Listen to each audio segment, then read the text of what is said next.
everybody. Happy Thursday. I'm back with another brand new book to share. And this book is Bothered by Bugs.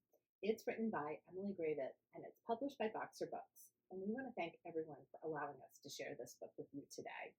So, we've had a couple of really nice, warm, summer like days, and the bugs are starting to come out.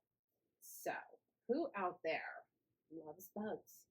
Who out there is like me and would prefer if the bugs just kind of stayed away? Well, this book is for all of you bug lovers. Let's get started. And these end pages are actually, they might be my favorite in a book I've seen this spring. This has recipes. So when you check out this book, you can also check out the recipes. This is... Is it recipes for bugs? No, this is recipes. This one is summer pudding, and it has blackberries, strawberries, and red currants. Okay. Okay. And it has fun little instructions like full can or jar is a weight or one hedgehog. And then there's also a job here that apparently the mice really enjoy doing. So, why are there fruit recipes? This will become apparent as we read this book. Bothered by Bugs. And this actually has a really cute dedication. Do you see this? There's mice and there's a bug in a magnifying glass. And it says, this book is dedicated to every bug I've ever squished. I am so sorry. All right. In a clearing deep in the wood, Pete was reading a book, and the book was good. He read about berries and what he could make, the jams and the jellies, the juices and cake, the raspberry crumble and blackberry pie. It was practically perfect, apart from, look at that, it looks like he's reading a cookbook. Practically perfect apart from a fly. The fly flew at his face and tickled his nose.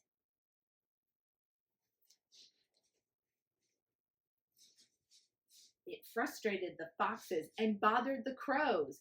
Pete told it to stop and he told it to shoo. He flapped at the fly, so away the fly flew.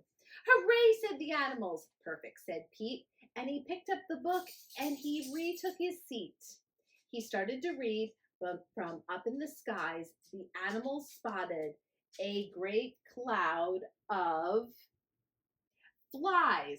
They buzzed and they hummed and they circled Pete's head, and no one could hear the words that he read.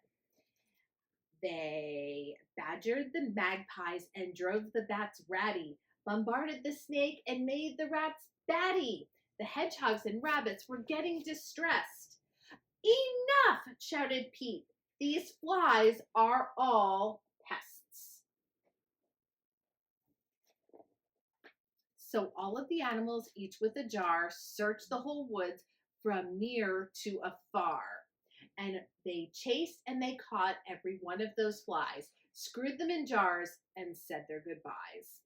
Then they noticed the whole woods were crawling with pests, so they set about capturing all of the rest. Do you have any ideas about what is going to happen since they are capturing all these bugs? Do you have any thoughts about it? The bees and the beetles, the wasps and the ants, all of the snails they found on the plants. They looked under stones and deep in thorn thickets. They caught every butterfly, spider, and cricket. They trapped all the grasshoppers, worms, and each slug until they had taken in every bug.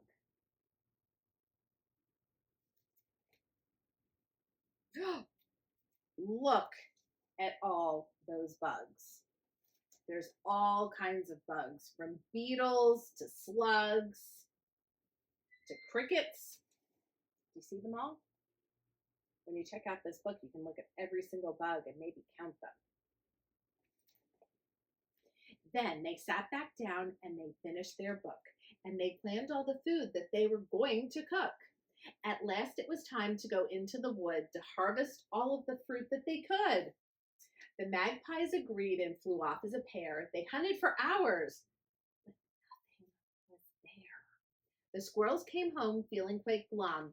They looked very hard, but they'd not found a plum. Fox went to pick berries along with her cubs, but when they came back, they had empty tubs.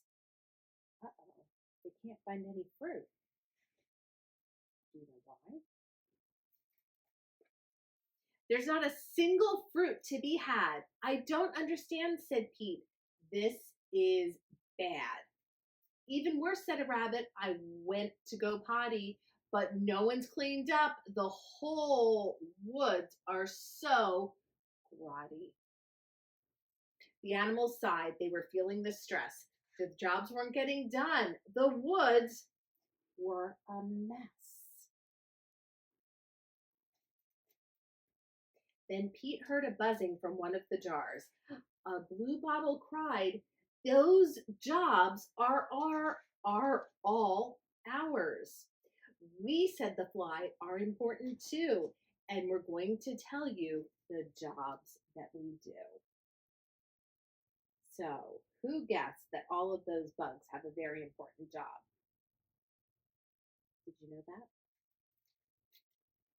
The flies, moths, and butterflies, the wasps and the bees pollinate all of the flowers and trees, which means that all of the fruit can then grow.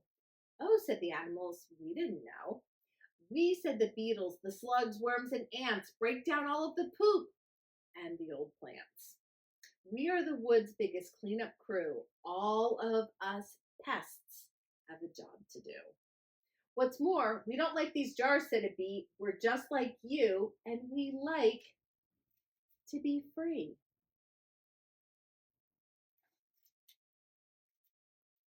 "I'm sorry," said Pete. "We just didn't know."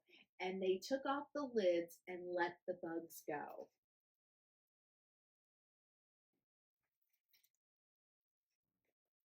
The insects worked hard and the insects worked long until they put right all that was wrong.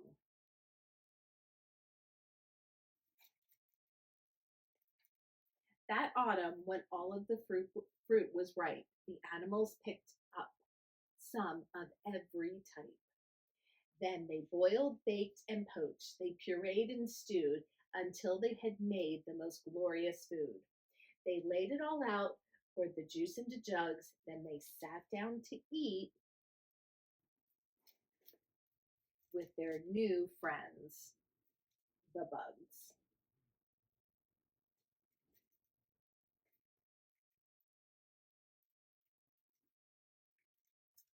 The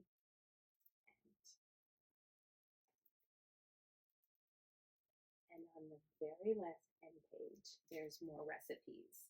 And of course, you always want to cook with an adult, but there's a recipe for rhubarb and apple crumble. There's a really good recipe for frozen fruit pops, and there's recipes for fruit kebabs. These would be all fun to try at home. So if you check out this book and make the recipes, let me know how they taste. And I also want to know, did you know all these facts about insects? Did you know what they did? If you'd like more information about insects or recipes or animals, come into the library. We can share lots of books with you. I'll be back next week with more books to share. So until then, everyone have a great couple days, have a great weekend, and I'll see you soon. Bye for now.